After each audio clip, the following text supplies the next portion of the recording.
Good morning, good afternoon, ladies and gentlemen, wherever you are. I hope everyone is doing absolutely fantastic and your mindset is on lock and you're still excited about these crypto markets that we are invested in.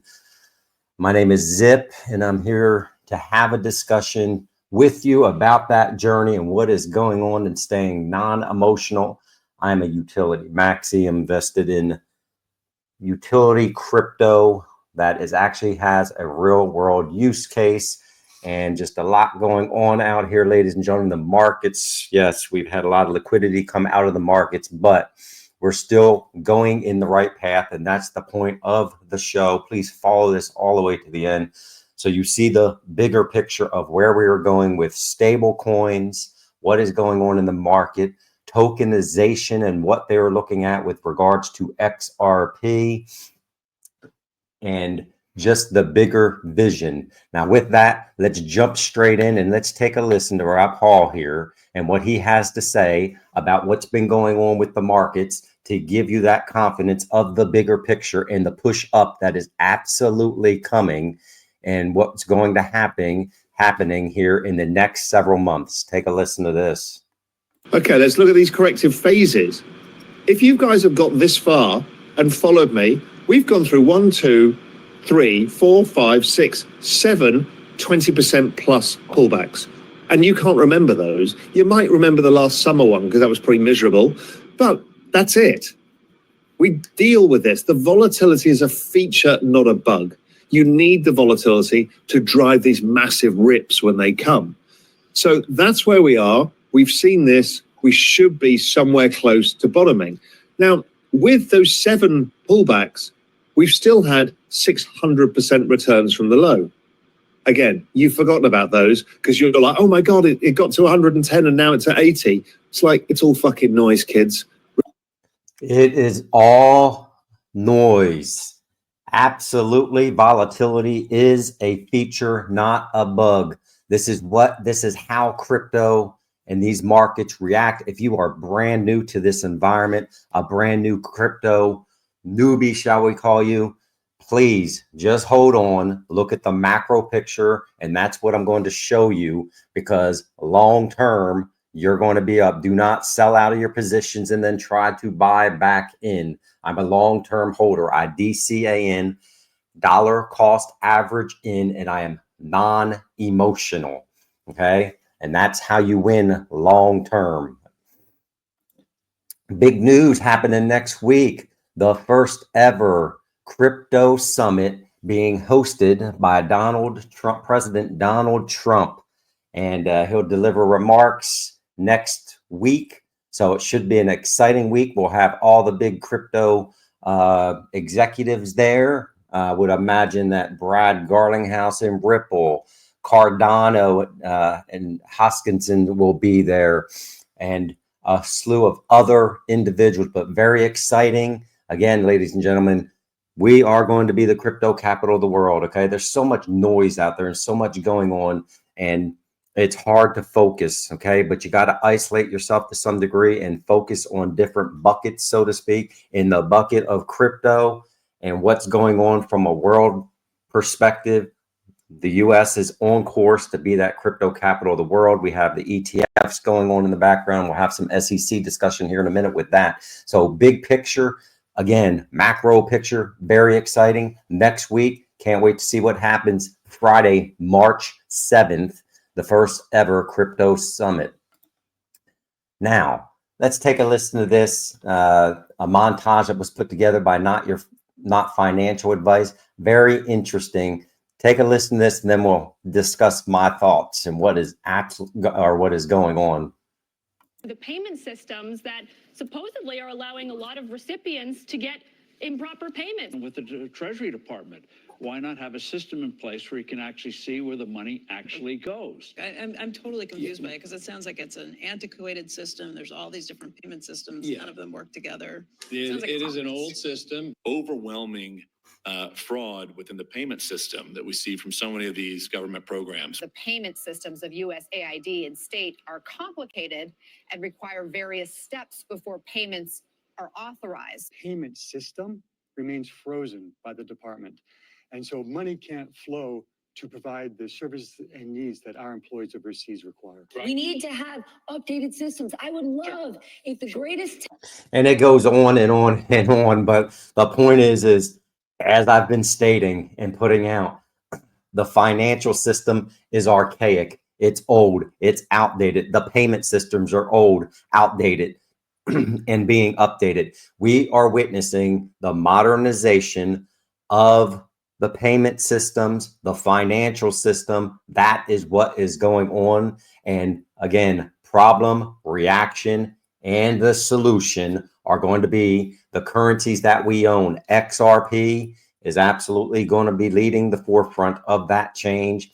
HBAR through tokenization. I put that video out yesterday about that. The bigger picture, ladies and gentlemen, trying to piece all this together so you see it in one spot, but you got to have a realization and understanding of where we are going. And that builds confidence as the markets absolutely collapse. And again, that's why I'm non-emotional, but it's definitely happening. And they're definitely screaming about that. And the subconscious that they're putting out there to the masses are what? We have an issue. We have a problem. What is the fix going to be? Blockchain technology. Absolutely fun to see. And if you understand how they do this and the bigger picture, it just connects the dots. Old David Schwartz is out there at the ETH Summit this week, conference this week. And this is very interesting. Again, big picture of what is going on as he's being interviewed here. Let's take a listen to Schwartzy. We have to build all the boring stuff, and enterprises are what's going to make that possible. So the strategy is, over the next 1.5 to 2 years, bring in the enterprises with these features around tokenized. They're going to do it for dumb reasons.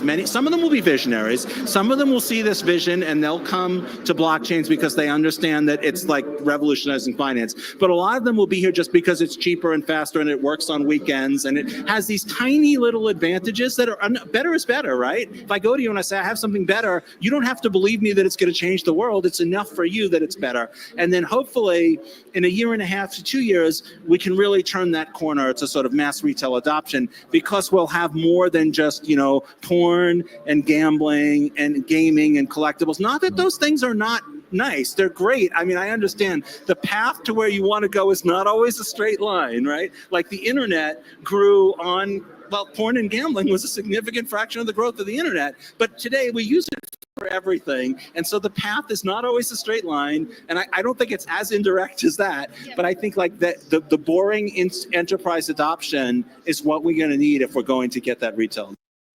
Again, the path is never a straight line. And that is what is going on here. They are building the institutional, the blockchain environment behind the scenes, and the institutions are coming on, and the future, the retail, more retail investors will be coming in. But again, very boring, mundane things, right, have to happen behind the scenes is what David is saying right there. But the bigger picture is the infrastructure, the tracks are being laid down, and then everything is going to flow. And are there going to be some other things that are going on within the environment? As he had said, he used the term, you know, the meme coins and stuff like that. Yeah, they're going to be collectibles, and there's going to be things there that maybe are not bringing true value per se and are more of a collectible nature. But the big picture is revolutionizing the system takes time, and it's a mundane, boring thing that, you know, is going to just revolutionize the future financial system.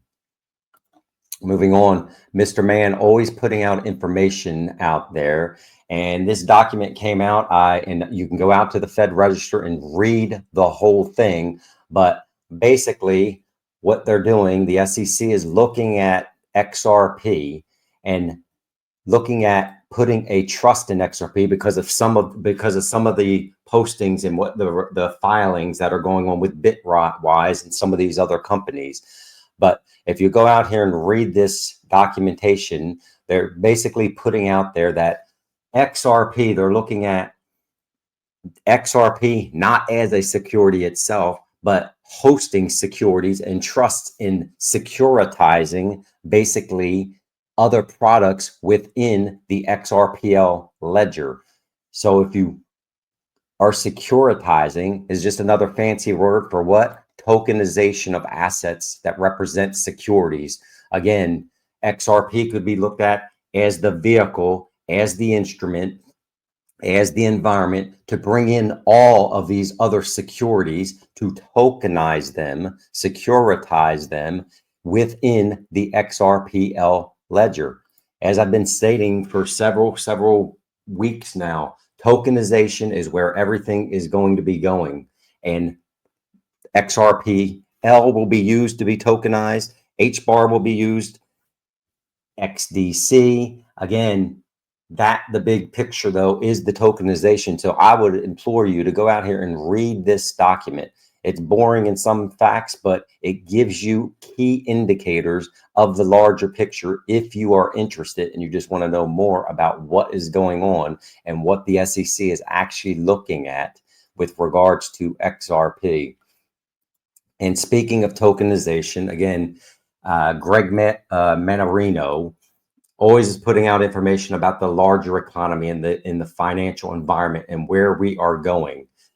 And yesterday, as he's been talking about this for quite a long time, but he's talking about crypto and what the bigger picture is and what they are trying to do. But let's take a listen from him real quick.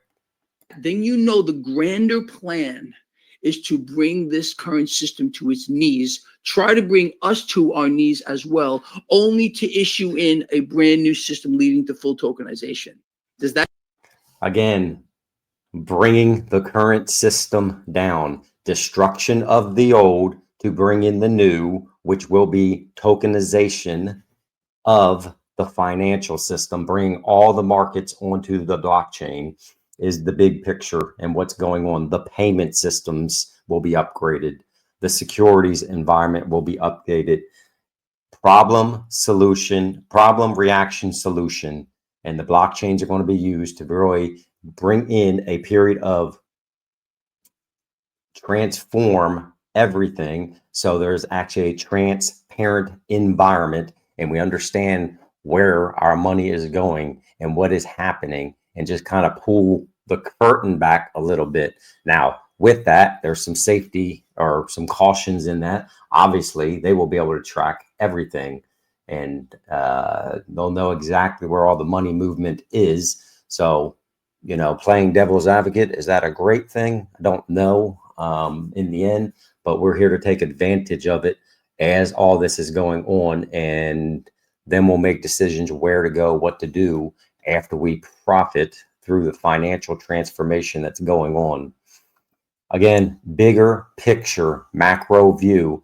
DAI put this out here, and I want you to listen to what she is saying here about stablecoins. Remember, stablecoins, in my opinion, they will be the front end, and that they will be the off and on ramps that are going to be being used to get us, you know, to establish this new financial environment. But let's take a listen here and then we'll finish up. And then there's stablecoin. So stablecoin is a coin that's basically being used to promote and push the dollar globally through the mobile payment system. So if I want to get everybody in a country on the currency, I no longer ship over pallets of cash. What I do is I just come in through their mobile phone using stablecoin. And they put money in the stablecoin, and then we go buy treasury bills, and it's basically pushing out more and more dollars. And in theory, if a country can't stop people from using stablecoin on through their mobile phones or their computers, you know, you can convert an entire country around the back of the government and the central bank in that country onto the dollar. And that's what I think they're going to try.